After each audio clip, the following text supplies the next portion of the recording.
Hi, everybody. It's Susan, and I'm back after quite a long absence of about 3 weeks of a lot of traveling and retreating and sleepless nights and crazy dog stories with airplanes. But here I am to talk about the solstice, the summer solstice for those of us in the Northern Hemisphere and the winter solstice for those of you in the Southern Hemisphere. And this is a really special time of year. It's a lovely opportunity to check in with yourself in terms of your natural self.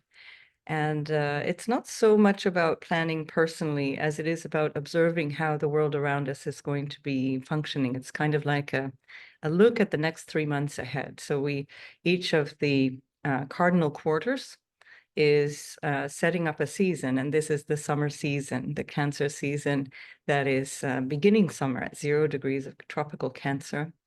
And this happens when the sun is hitting or the angle of the sun is strongest at the Tropic of Cancer when the northern part of the globe is tilted. And yes, it is a globe, it's not flat. Northern part of the globe is tilted towards the sun, and the southern part of the globe is actually tilted farthest away from the sun. So it'll be the shortest day in the Southern Hemisphere and the longest day in the Northern Hemisphere. So if you haven't met me yet, my name is Susan and I'm a consulting astrologer. I love to do private sessions with people. That's my forte. And it's where I find the greatest joy in helping people see themselves, perhaps sometimes in a new way. So let's have a look if we can see the solstice chart in a new way. I've set this up in such a way that there's no ascendant based on the location. So the location is just to give us the time. I've set this up for the date of the solstice, which is the 20th of June in the universal time. It's at 21:51. So that's actually that corresponds to 9:51 in the evening, but that actually is going to be felt in the European time zone or beyond in the East on Saturday mostly. So the energy flips over into past midnight for Europe and beyond on the 21st of June. And anything that is west of the UK, where the Greenwich Mean Time universal time zone is going to be on the 20th. And this is a relatively early solstice. Actually, it varies. It doesn't always land on the 21st, but thereabouts. Sometimes it can be as late as the 22nd, and other times it can be very early, like now, where it's on the 20th. So this is a very early solstice, largely also to do with the changes in the calendar, not so much to do with what the Earth or the sun could be bothered with. These are human ideas of early and late. So you'll see that the rising sign here is Cancer, but again, I don't want you to think of it as a rising sign in terms of a personal chart or in terms of adding a specific message, other than to stress that Cancer is the new season here. So the actual rising sign in London at this time would be Capricorn. So I just flipped the chart to put 0 degrees of Cancer on the first house. And that is simply to say that we're going to do a solar chart reading today. So when you do standard horoscopes, we do what are called derived houses. So the houses that work from the sun or from the ascendant. So if it's from the ascendant, that's your natural horoscope, or it's the natural reading of that particular chart. But if we're doing a derived house reading, it's from the sun, and any house that follows the sun, we just count as if we would in your natal chart. So the Cancer on the first house resembles the Thema Mundi, and this is a mythological chart, or let's say a teaching tool from Hellenistic astrology, and it was designed to show the rulerships of the planets, not really to express anything specific. It's not even a realistic chart. It was just a thematic look at the message of the planets. And so Cancer is the first house in that chart. And the other message of that chart at the time was more to take the self out of it, or the individual, meaning Aries, and put nature or Mother Earth or Earth Mothers in the first house. And so in the Thema Mundi, you have Cancer and the moon. And then in the second house, you have the sun, and so on. So again, this is not designed to be any specific chart. I'm reading simply as a solar chart. So I'll be reading house by house from this place. So there's obviously a lot going on in the world. And one of the nice messages of Cancer is to take care of yourself. It's about nurturance, and Cancer's typically very good at nurturing other people and typically not very good at nurturing themselves. And so I can speak from experience. And so you can look at this time as an opportunity to check in a little bit with what you might require in terms of self-care. And since a lot of what is going on in the world is way beyond our immediate control, it's a really good idea to see what it is that you can actually act upon and what you really need to let go. What can we just simply release and hold in our prayers and let ourselves be a source of inspiration and education in some cases, especially with Saturn and Neptune in the ninth house, but not to personally get upset or involved in these things that are going on, because the energy of Cancer right now is very strong at the solstice. We have a Venus conjunction with the sun and Mercury conjoining Venus and the sun. And all of that adds to a lot of emotionality. And as the sun is also, as we can see here, in a square, very strong square still to Neptune, and it has been for a couple of days already and will be for another couple of days, let's say over the weekend. We also have this energy of not feeling our strength, not necessarily feeling confident, or feeling that things can be very overwhelming. With Neptune, often there's a sense of it's just too much. I can't take it. It's too much. I'm going to just check out or escape, and either escape into my wishful thinking or escape into some kind of alternative which could take us away from reality, whether that be drugs or wishful thinking or even a spiritual practice, which looks good on the surface but can be just as disembodying. So Cancer, we want to feel, we want to sense what's going on in our actual experience of the here and now, in the physical body, so that we can really feel the emotions and try to make sense of them and calm them down. Mercury doesn't do terribly well in Cancer. It gets bogged down with the emotionality of it. And so the clear thinking is set off to one side often. And so this is something to focus on as well, especially with the sun squaring Neptune. Neptune is in a broad square as well, still to Venus as well. And we also have a Mercury and Venus in a sextile to Mars. And so I do think that part of this, and remember, I'm talking about the next 3 months. So this is right now, of course, it's especially on the day of. So this moment in time is particularly strong, but it's giving a kind of a flavor of the summer ahead, or at least the season ahead. It could be the winter ahead for you in the Southern Hemisphere. And so you want to have this feeling for the next 3 months until the actual equinox that's coming up on 21st and 22nd of September. And then you'll start to feel then where the Libra energy comes in, and will start to globally change the energy of the seasons. So we're looking at this as a metaphor, not as something that is actually really going to deeply affect us, because we still want to look at the shorter term transits, but this is a theme. It's an idea of a metaphor for the season ahead. And so we have a Mercury that is not in a happy place because it's a little bit too mushy and emotional and bogged down with the feelings as opposed to the intellect. And that's in a sextile to Mars, which is not in its favorite spot either, because Mars is in exile. It's in the opposite sign to its rulership of Scorpio. And there we have Mars there in Venus-ruled Taurus. And so Mars is also in a sextile to Venus that makes Venus quite strong. And Venus does pretty well in Cancer. She's not feeling terribly sexy. She's good at nurturing. So when her partner comes to meet her, she'll offer a drink and make a meal. And that's her way of showing love. It's about showing nurturance as opposed to necessarily a more outgoing or flamboyant type of Venus, which is, frankly, it's what we need, I'd say. So that energy of the sextile is very favorable. We can use that dynamic, but it's not necessarily bringing out the best qualities of those planets. So that means that for the next 3 months with these energies, for example, the sun squaring Neptune, that we're not necessarily sure of our direction or the purpose or even the sense of who the heck is leading the show. Sun always represents the leaders. And so we can see that there's a lot of confusion around leadership. We have Neptune in the 9th house from the sun, in the 9th solar house from the sun. And that energy of the square coming towards building towards the sun is actually something that is perhaps even in a philosophical or in a sense of what our higher values are. So there's a confusion even around what is true, what is right, what we have faith in.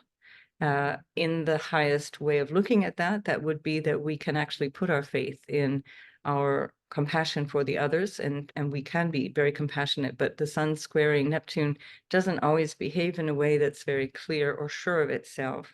And again, that can be leaders, sun representing leaders of all kinds. We also then in the sextiles, if we take back the energy of just simply the sextiles between your Mercury, Venus, and Mars, we're looking at a lot of concern over the next little while around our own land, what you might describe as homeland, or that can be, of course, the nation one comes from. Cancer represents homelands and nations, one's people, and one's lineage in general. But it also represents what our property is. What's the nature of our property? Do we feel secure emotionally and otherwise? And then Mars in Taurus definitely represents that question as well. It's all about having financial security, issues around even food security, or let's say the economy, if you want to call it something like that, the economy broadly speaking, or finances in a specific way. There's a sense of needing to reorganize that, but it's coming from a place of knowing what we need. So that can be where a lot of our focus is collectively and individually. And of course, it's probably more interesting for you to notice what's going on in your ongoing transits. This is, again, just a theme. It's just something that we can look at as a totem rather than something that we should really hang our hat on. But I did want to come here to share something about it, because I think it's always an interesting thing to just slow down at these points, at these changeover points where the sun is also in a movement that's going to be different, because from this point on, the sun has been traveling north since the Aries point at the spring equinox, and it's moving now south towards the Libra, towards the equator again at the Libra equinox. And so we're going to be losing some light here, and that energy shift becomes palpable the deeper we get into the summer.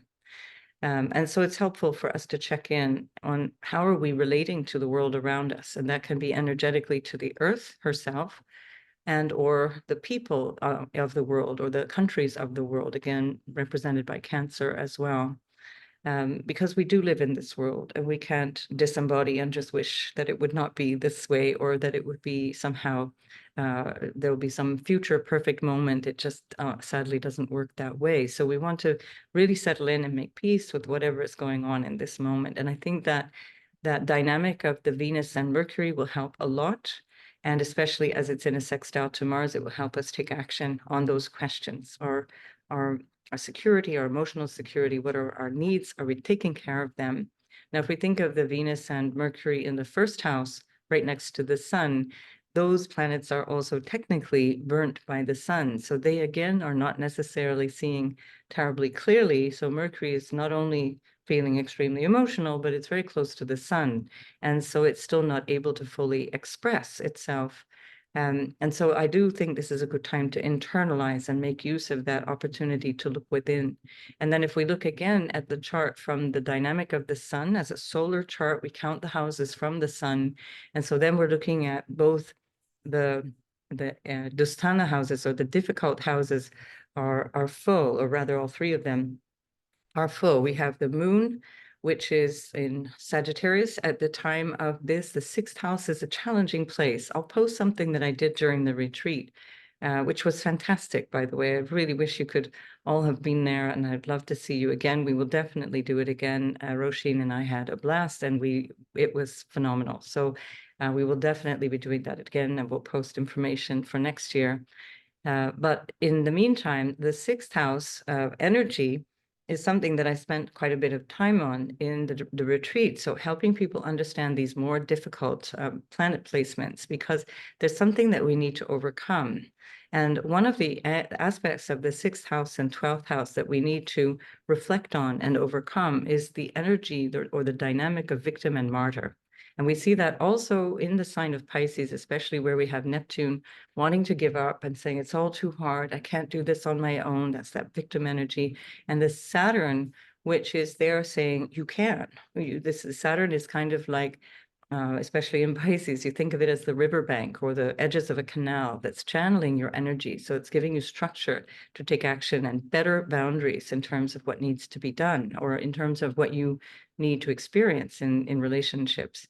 And this is all about the energy or this dynamic of where are we? And this is leading up to the Capricorn full moon, which I'll talk about in a separate video tomorrow. But that energy is very much about taking responsibility for our stuff, for what we're doing, for our part. As I said earlier in the video, it's also where we can start to separate out what we actually can deal with, what we can actually control or manage in our lifetime, and what we need to set aside and just send a blessing, send a prayer, and not get involved in. I believe that there's a role that we can take in any dynamic, but it can also be that sometimes we go so far into that role that we are overwhelmed, and that comes back to the Mercury in Cancer, overwhelmed with emotion. And therefore, we end up feeling like we can't do anything. We're stuck because of the emotions. And when we're in the quagmire of emotions, we're not able to take action because we're no longer actually sensing what's going on outside, but we're rather putting a lot of energy on the self, on me and how I'm feeling. And we take that to be truth, and it's not. Emotions are fleeting and passing. They're a message to teach you something, just like bodily symptoms. And so all of that fits into this sixth house of the martyr. Now, there's no shortage of martyrs, literal martyrs in the world today. But at the same time, we have to look inward to be the most practical here and find where we personally become a martyr, and where we might find that too much of our sense of doing is based on what we think we need to do for other people at our own expense, or in the sense that we feel like we don't have enough self-worth or value to be able to say no to people's requests. And often with a sixth house moon, 6 signs from the sun, we can have that energy. Now, if we flip that and we turn it into a chart that represents the people, let's say, of the globe, if we think of the sun in the first house and the moon in the sixth house, we see that the people feel burdened, and they feel put upon, and they feel like they're very stuck. And that can be, again, quite literal, because we are living in a time where people are genuinely suffering, and there is something that we need to do to help each other, but we need to come first and fill our own cup before reaching out. Now, that moon is in the sixth house, again, a Dusthana house. That means Dhu means things that are difficult. That's a Sanskrit word that means things that are difficult. It comes from the Indian astrology. And so it's the dukkha, which you might have heard that word. Dukkha means the suffering or the difficulty of life, as opposed to the sukha, which is the ease of life, or the gentleness of life, the sweetness. And here we have not only the moon in a house that's uncomfortable, but the moon is also squaring Saturn, and in a broad opposition to the ruler of the moon. So Jupiter is another planet that's not in strong dignity right now. It's still Jupiter, though, and of course Venus is still Venus. So even when they're not in their happy place, they still bring us something of real value and blessings. But we have then this opposition and a square that the moon is contending with. And so there's quite a lot. And by the way, that Jupiter also rules the 9th house in this chart. It's ruling the 6th, ruling the 9th. And so it's also ruling the Neptune and Saturn. And so the square of Saturn to the moon has this quality of feeling cast off. It feels separate or at a distance from what one feels is either support or care or nurturance of some kind. And remember that the moon rules Cancer. So the moon is very important here. When the sun enters Cancer, the moon is the boss. And so this is why the Cancer types, this Cancer sun types or Cancer planets of all kinds are ruled by the moon. They feel very deeply emotionally. They feel sensitive. they are more soft than other types of planets. And this is a moon that is in fire, that has a mission, that has a purpose, that is driven to do something. But that's not necessarily the quality of Cancer. The quality of Cancer is to care and to nurture. And so there may be some jumping to conclusions or some interference either, that can also be this feeling of, the expression, the road to hell is paved with good intentions. So we're maybe doing something, but it's actually not the right thing to do.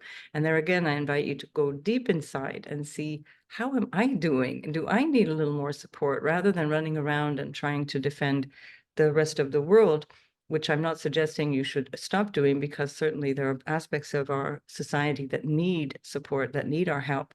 But at the same time, we have to have our cup full. And so this moon is jumping ahead, maybe jumping the gun, feeling very perhaps impulsive. So in that sense, Saturn is actually helping to calm this impulse and asking the big question, what do you have faith in? What do you believe? And this question is resonating again with the ruler of that Saturn, with Jupiter in the 12th, which is also about spiritual understanding or spiritual connections. It's also the house of loss and the house of letting go, the house of endings and release. That's, again, one of the more painful houses. So we have 6th, 8th, and 12th, which are the Dusthana houses, the painful houses of the chart. And those houses are where we find things can go a little bit wonky, because we might go along in life thinking we're all in control and we're doing all this stuff, and then we realize actually not. We've never been fully in control, and the choices that we can make are very limited, because even the idea of having a choice about something is already predetermined. I'll let you meditate on that, because we don't have time in this video to talk about it. So that Jupiter in the 12th actually can also symbolize protection. And that can be protection from ancestors, protection from the angelic realms, protection from the spirit world as well. So it's not all bad, but it's all to say that we need to deepen our attention. We need to come deeper within to be able to receive all of this. The other way of looking at this is that the 12th house, just like the 9th house where we find Saturn and Neptune, are houses that relate to faraway lands and distant places, people at a distance.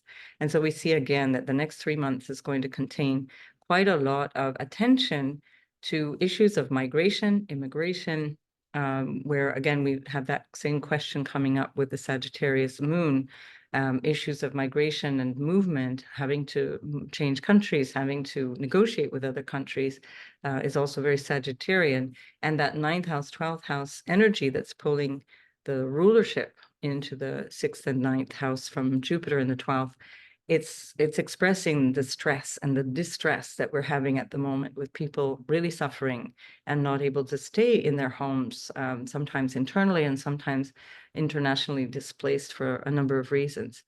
And we're also seeing here with the Saturn and Neptune now within a 10-degree plus orb, it's actually just less than 10 degrees now. Saturn is almost at the point that it's going to station on the 29th and 30th, depending where you are, of June. So it's basically at this degree now for a long, long, long time. And in that, we also then have Neptune, which will be retrograding just a couple of days before. And so that Neptune is moving back towards Saturn, which is kind of stuck. And that really is issues around all these different challenges that we're facing about not really being clear, not really being sure what to do.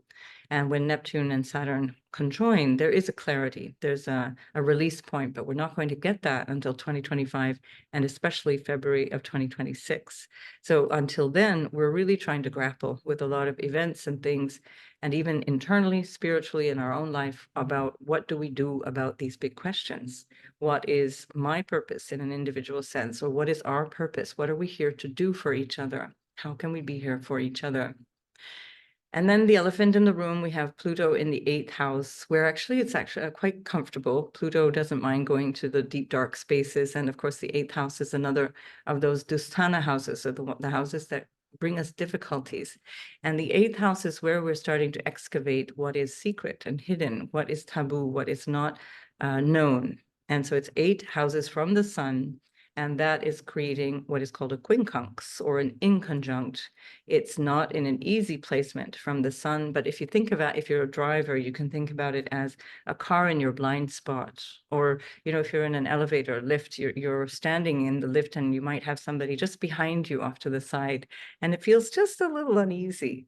And you're kind of always having to pay attention to whatever that energy is, whether it's the car in your blind spot or the person just a little bit off to the back of you. There's a need to pay attention. We can't ignore that. And that's the energy of this quincunx or inconjunct.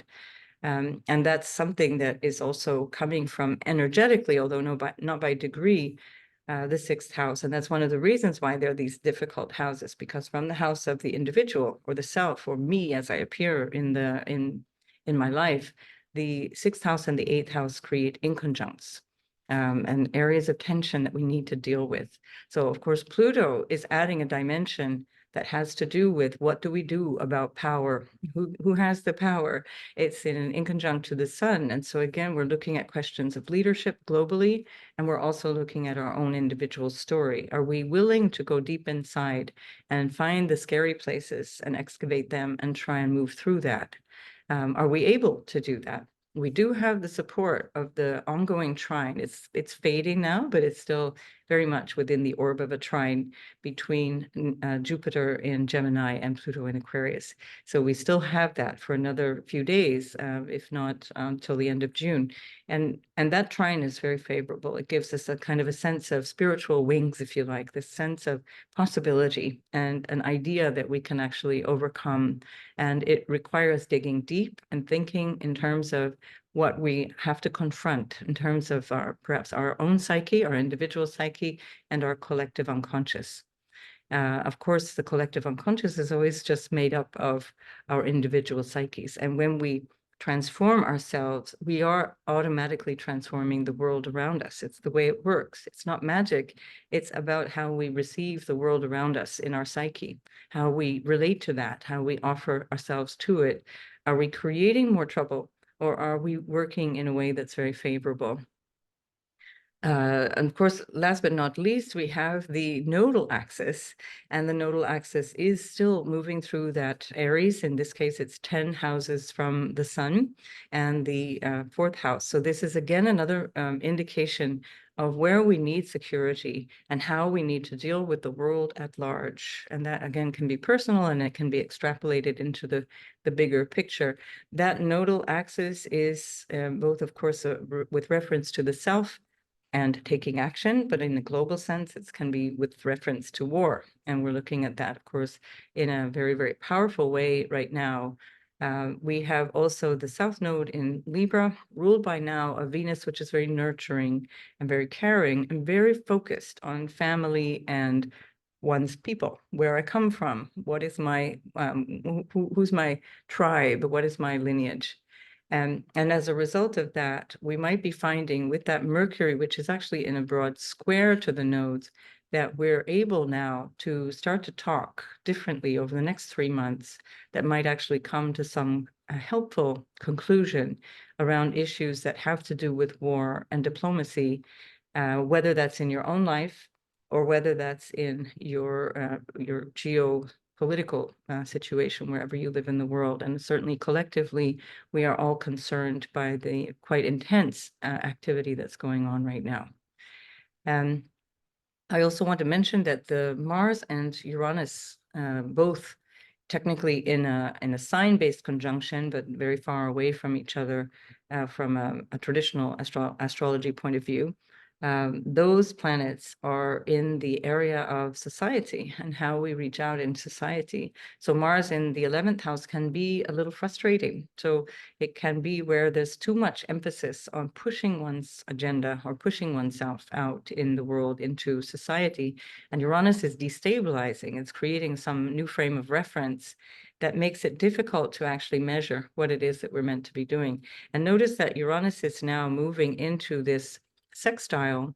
It's within about 5 degrees, just less than 5 degrees, which is definitely in an orb of a sextile between Neptune and Uranus, which has happened frequently over the past, but it's still becoming more and more interesting as both soon enough, 2025 and 2026, both planets are moving into the next sign. And then there will be this sextiling between Uranus and Neptune and Pluto, and a trine between Pluto and Uranus. So we're on the precipice, we're on the cusp of a change, and that Uranus-Neptune is a possibility for seeing creative ways through our dilemmas, changing our material reference with a lens that can be very spiritual, but it can also be just messing stuff up in a way that's almost delusional. And again, we can only control what's happening within ourselves and notice how we are being triggered by outer influences. It's especially helpful to really pay attention to how you might respond to political influence, to political parties, to leaders in general, or to the quality of what's being presented as news or political programs, because we can't count on it in these days. I've mentioned that many, many times. We're not in a time, we're not in an era where we can actually trust what is being said. And this is broadly due to the ongoing sort of century plus sextile between Neptune and Pluto. And that has been essentially since the 1920s, 1930s, where that energy has grown, and it continues in our era now. And so question your assumptions, question this dynamism between the two-party system in many countries that seems to dominate my party, my belief, my guy, and really let it sit for a while. Go within and recognize that there is no absolute truth. And this is the only way that we can work with that Mars in the 11th. Otherwise, we're in a constant struggle. And that Mars in the 11th, coming back to the Mercury in the first house, can just end up having us arguing with people around us. And this is, of course, the least helpful outcome. We don't want that. Mercury being in a square broadly with the North Node says this is the solution. It is to understand and talk about emotions and feelings, but in a way that has compassion and nurturance as a priority. We are all here in the same boat. We're all here in the same moment of time, and we need to care for each other. And there's no other way through. And of course, if we don't, the consequences are grave, not only for others, but of course for ourselves as well. Just want to briefly touch on the US chart. I'm going to put the US chart in the middle, and that is known as the Sibley chart. It's commonly used. I'm going to have to just add now the ascendant, because I didn't put that in there. I'm going to add the ascendant, descendant, and the IC, because I took it out for the full moon reading. And so, or rather the solstice reading. I just wanted to point out how much this is actually affecting the United States. Keep in mind, this is for the next 3 months. I'm not, I don't have the time, unfortunately, to go into any depth about politics at this time. I'm just finding myself mentally exhausted, and I have so many things to do. I really prioritize my client work and my book, which is still looming over me. That's my priority for the summer. So I'm afraid you won't hear much from me except these little glimpses of politics and global stuff, as much as I am obsessively following it myself. I just wanted to point out that the moon that is in Sagittarius on the equinox, or rather on the solstice point, is actually on the ascendant of the US chart to within just almost exactly 3 degrees, which is a close conjunction. And it's also broadly opposing the Mars in the US 7th house, as well as the Uranus in the 7th house, where we find Jupiter approaching. And again, Jupiter rules the ascendant for the US chart. And that Jupiter in Gemini is the precursor to the phase that is quite commonly known to produce combat and difficulties and strife within the American family, or within the American context, at the very least on the American continent. And as Jupiter approaches Uranus, we're going, and that'll be very soon, within next week or 10 days, you'll feel that quite strongly in terms of the United States chart. That is going to be a precursor to what's going to happen when we have Uranus moving into the 7th, which generally speaking is about being at war. Now, there's an enormous amount of energy focusing on war in the most insane way at the moment, whether it be nuclear war, just kind of, yeah, why not? Let's do it. Where you know, for most of us growing up, we knew somehow in our heart of hearts that nobody would ever be so stupid as to use those weapons. They were almost like a deterrent in and of themselves. It doesn't seem, everything's on the table at the moment, and so everything feels very unstable. Now that Uranus, speaking of instability, is also squaring the people. So in a natal chart of a country, or a theme of a country, the people are represented by the moon. And so we have Uranus all of this year and all of 2025 in a very strong square, stirring things up, getting things really mixing, which will then, of course, feed into the Uranus transit in the 7th. So do follow closely what's going on at the moment. If you are interested in that kind of thing, you'll notice that there's some big indicators of what is to come, and do what you can to take action in an appropriate way from the point of view of voting, or taking action in a civic way. We also have the South Node on Saturn, and this is a way of saying that the structures, or what we believed in terms of, in this case, representing Congress or government of some form, is we're letting that go. And we would have had a similar experience of that in 2005. Remember that was just after the Iraq War, and there was quite a lot of division and challenge around the US government in that era, in that time, when there was a lot of congressional hearings around the legitimacy of the war that started with Iraq in 2003, which was entirely illegal and unprovoked. And so we have a similar situation right now, where the South Node has been over the past month on the US Saturn, and that is in the house where we can see Congress or some kind of form of government. And then Mars itself is squaring the nodal axis of the US at this time. So again, that's not boding well, because that's often an issue of tension, and that's in the 6th house, where we find the military and adversaries, or let's say the challenges of open enemies. The open enemies themselves are in the 7th house. That's why I always say the US has frenemies. It doesn't have friends, because we've got Uranus and Mars there in the 7th house in Gemini. So there's this sense of not trusting one's brother, as it were.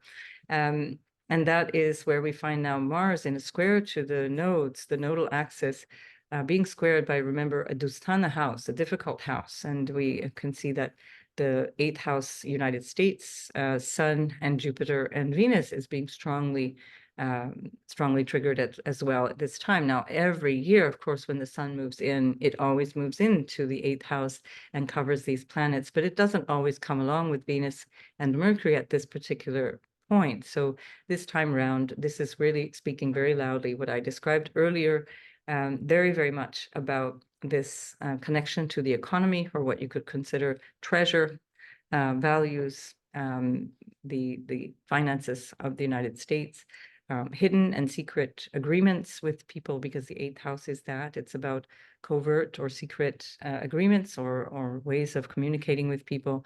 And that's where we find the American Mercury, the Mercury of the United States chart, that represents, it's in a retrograde, not functioning terribly happily in Cancer, that represents this backroom dealing and things that are not entirely clear, in an opposition to Pluto, where that energy of commerce and the way that things are negotiated, or in some ways of looking at it, dictated in terms of relationships, are really leading to deep power struggles, or power plays. And it all hinges on money and security. So we're just looking at this period of time from that sense of what's going on globally. But I think the United States is going to be deeply affected over these next 3 months. As we can always imagine, it's going to be playing an important role always. And then next year, Saturn will be in opposition to Neptune.